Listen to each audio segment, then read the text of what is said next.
جناب اس پرمسرت موقع پر اب میں آپ کے اور مفتی طارق مسعود صاحب کے درمیان میں زیادہ حائل نہیں ہونا چاہتا، اور میں اب دعوت خطاب دوں گا مفتی طارق مسعود صاحب کو کہ وہ آئیں اور کچھ نصیحتیں کریں، اور اس کے بعد ان جو انعام یافتگان ہیں ان کو آپ خود اپنے ہاتھ سے ماشاءاللہ جو عمرے کا پیکج ہے وہ عنایت فرمائیں۔ تو میں دعوت خطاب دیتا ہوں مفتی طارق مسعود صاحب۔ بسم اللہ الرحمن الرحیم نحمدہ ونصلی علی رسولہ الکریم، اما بعد فاعوذ باللہ من الشیطان الرجیم، بسم اللہ الرحمن الرحیم، وتعاونوا علی البر والتقوی ولا تعاونوا علی الاثم والعدوان۔ جناب زاہد چیپات صاحب کی دعوت پر میں حاضر ہوا ہوں یہاں۔ انہوں نے اسلام 360 جو اپلیکیشن بنائی تھی، میں نے اپنی پوڈ کاسٹ میں بھی اس کا تذکرہ کیا تھا، اور میں بہت زیادہ متاثر ہوا تھا ان کی اس دینی خدمت سے، اور صرف متاثر نہیں بلکہ بڑا جذباتی ہو گیا تھا اور احساس کمتری میں چلا گیا تھا کہ لوگ کہاں کہاں کیسے کیسے کام کر رہے ہیں، کتنی محنتیں کر کے۔ ماشاءاللہ اس کے سبسکرائبر 21 ملین سے زیادہ ہو چکے ہیں، اور ایک یونیک انداز ان کا۔ تو مجھے اپنا ایک واقعہ یاد آ گیا پرانا، اور میں ڈر گیا، میں نے کہا اللہ خیر کرے، جو بھی فری میں عمرہ کر رہے ہیں میں ان کو چھپڑ میں چھاؤں میں لے جا کے بتاؤں بھائی یہ فری نہیں ہوتا، کیونکہ میں بھگت چکا ہوں۔ ہوا یہ تھا کہ 2013 یا 14 میں، پورا سال نہیں بتاؤں گا، وہ ایجنسی سمجھ جائے گی مفتی صاحب ہماری برائی کر رہے ہیں، تو ایک سال میں آگے پیچھے کر کے بتاؤں گا۔ اگر انہوں نے مجھ سے کہا کہ آپ ہماری برائی کی ہے تو میں کہوں گا آپ تو فلاں سن میں تھے، میں نے تو فلاں کا تذکرہ کیا۔ وہ ہوا یہ کہ قرآن دازی میں کسی کا نام آیا فری عمرے کا، تو جس کا نام آیا، مجھے چونکہ بیان کے لیے بلایا ہوا تھا، تو جس کا نام آیا اس نے کہا میں اپنا یہ پیکج مفتی صاحب کو دیتا ہوں، مفتی صاحب فری میں عمرہ کریں۔ تو میں نے جب فری میں عمرہ کیا تو میرے اتنے پیسے خرچ ہوئے اس فری والے عمرے میں کہ ہوتے ہی چلے گئے۔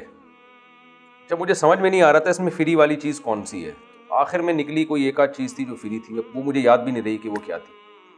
پھر ایک سال کے بعد ان کا فون آیا کہ مفتی صاحب 30,000 روپے ابھی بھی آپ کی طرف نکلتے ہیں، وہ ہم نے ڈاکومنٹس اب چیک کیے تو وہ کاغذ کچھ آگے پیچھے ہو گئے تھے، تو وہ لگا کہ آپ کے اوپر ابھی 30,000 کا حساب باقی ہے۔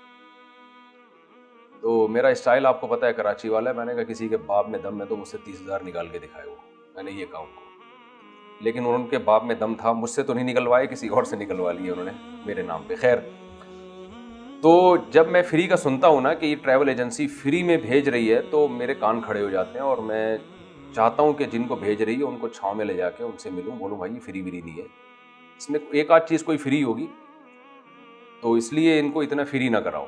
لیکن مجھے بڑی خوشی ہوئی، میں نے زاہد صاحب سے پوچھا کہ بھائی فری ہے تو واقعی فری ہے، واقعی سچی مچی کا فری ہے؟ انہوں نے بتایا کہ ہم نے جو ڈاکٹر صاحب لاہور سے بلائے ہیں جو عمرہ کرنے جا رہے ہیں، ان کا لاہور سے کراچی کا ٹکٹ بھی فری میں دیا ہے، وہاں ہوٹل کی رہائش بھی فری میں، آنا جانا سب ٹوٹلی فری ہے۔ تو اس کو کہتے ہیں بھائی خدمت۔ دیکھیں پیکج تو بہت سے لوگ نکالتے ہیں، ہمیں اس دور میں نا تبلیغ کے لیے جدید ذرائع اور جدید وسائل کو اختیار کرنا پڑے گا۔ میں ان سے کہہ رہا تھا زاہد صاحب سے کہ دیکھیں آپ قرآن پڑھنے کی ترغیب لوگوں کو اس طرح بھی دے سکتے ہیں کہ آپ ان کو جہنم کی وعیدیں سنائیں۔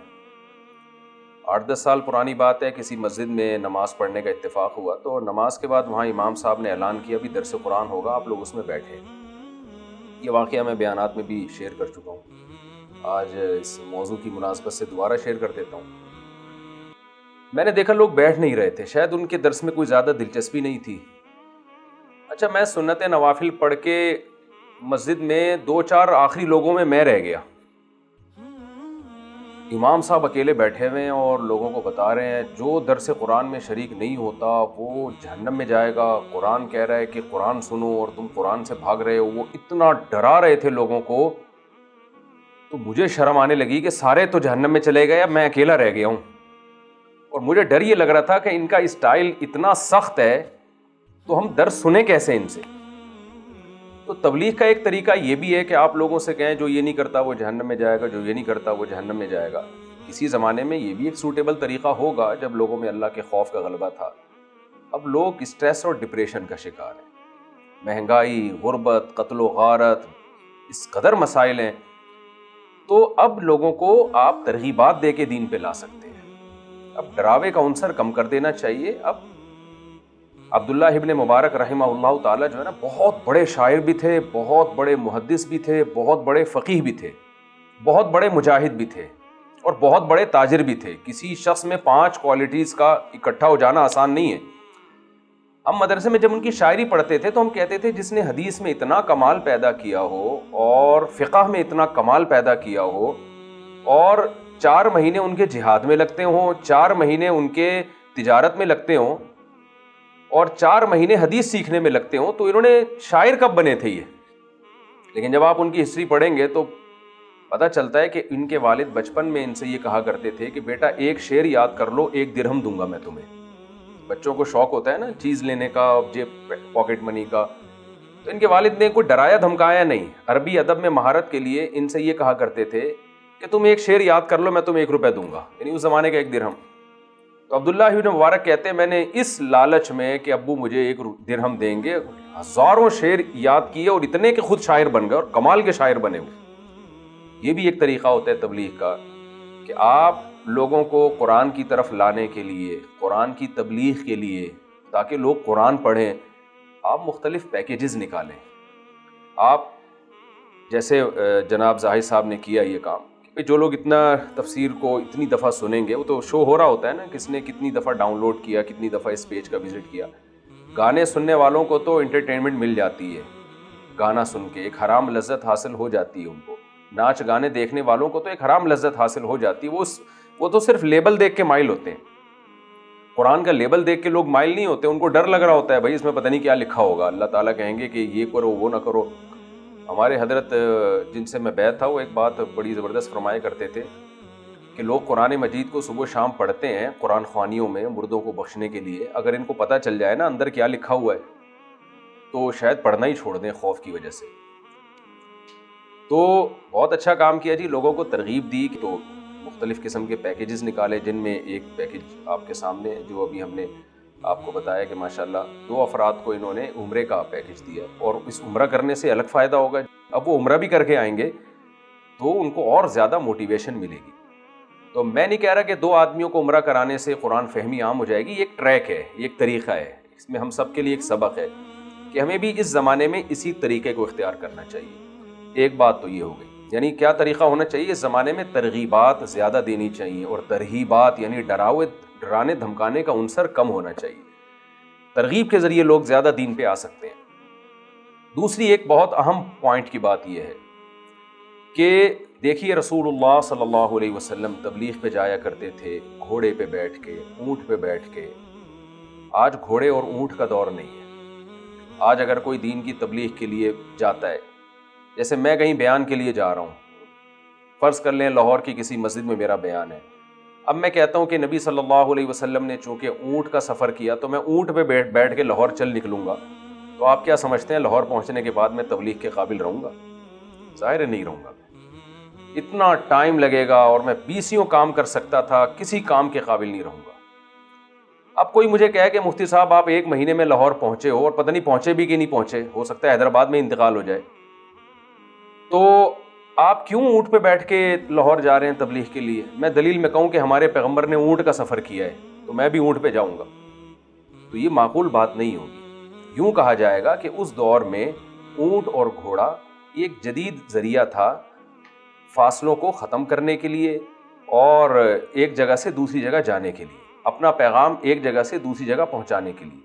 تو نبی نے بھی اونٹ اور گھوڑا اس لیے استعمال کیا کہ وہ اس دور کا ایک ذریعہ تھا. تو ہم آج کے دور کے ذریعے کو استعمال کریں گے. آج آپ اگر اپنی بات دنیا تک پھیلانا چاہتے ہیں تو آواز کو اور اپنی وائس کو دنیا تک پہنچانے کے لیے جس گھوڑے کی پشت کا آپ کو سہارا لینا ہے وہ الیکٹرانک میڈیا ہے. یہ وہ گھوڑا ہے, یہ وہ اونٹ ہے جو سیکنڈوں میں آپ کی بات کروڑوں اربوں لوگوں تک پہنچا دے گا. تو اسلام 360 کا یہ بھی ایک بہت بڑا ماشاءاللہ ایک کردار ہے کہ انہوں نے وہ لائبریری جو ونس اپون اے ٹائم لوگ لاکھوں کروڑوں روپے لگا کے کتابیں اکٹھی کیا کرتے تھے, ہمارے علماء اور اکابر نے جو بھی اہل اسلام میں علماء محدثین فقہا گزرے ہیں وہ ایک ایک کتاب کو دیکھنے کے لیے کئی مہینوں کا سفر کیا کرتے تھے. انہیں اطلاع ملتی تھی کہ جی وہ فلاں کتاب جو آپ دیکھنا چاہتے ہیں مصر کے فلاں مکتبے میں ہے, وہ ترکی کے فلاں مکتبے میں, وہ سفر کر کے جاتے تھے. تو انہوں نے اس الیکٹرانک میڈیا کا استعمال کر کے ان لاکھوں کروڑوں کتابوں کو ایک ایپلیکیشن میں جمع کر دیا. تو یہ اصل میں وہی گھوڑا ہے, جس کی پشت پہ سوار ہو کر آپ اپنی بات کو ساری دنیا تک پہنچاتے ہیں۔ تو ہم سب کو ان کا شکر گزار ہونا چاہیے کہ انہوں نے ہمارے لیے کتابوں کا حصول انتہائی آسان کر دیا۔ وہی ایک اعتراض عام طور پہ کیا جاتا ہے، اس میں تو بدعتیوں کی کتابیں بھی ہیں، اس میں تو فلانوں کی کتاب۔ انہوں نے ایک بات کی ہے بھائی، ایک لائبریری ہے جس میں ہر طرح کی کتابیں جمع کر دی ہیں، اب آپ خود فیصلہ کرو کہ اس میں صحیح کیا ہے غلط کیا ہے۔ یہ ایک احسان کم ہے، یہ خدمت کم ہے کہ انہوں نے اتنا سارا مواد اور اتنا سارا لٹریچر، اسلامک لٹریچر آپ کے سامنے ایک ایپلیکیشن میں آپ کے سامنے رکھ دیا۔ اللہ تعالیٰ سے دعا ہے کہ اللہ تعالیٰ ان کی کوششوں کو قبول کرے، اور جو 2 حضرات عمرے کے لیے جا رہے ہیں میں دل سے دعا کروں گا اللہ ان کے عمرے کو بھی قبول کرے، اور تمام لوگ جو اس وقت مجھے سن رہے ہیں ان سب کی طرف سے، اور یہاں جتنا بھی عملہ ہے ان سب کی طرف سے، میں ان 2 حضرات جو حرمین کی زیارت کے لیے جانے والے ان سے ریکویسٹ بھی کروں گا کہ ہم سب کو وہاں دعاؤں میں یاد رکھیں۔ جزاکم اللہ وما علینا الا البلاغ۔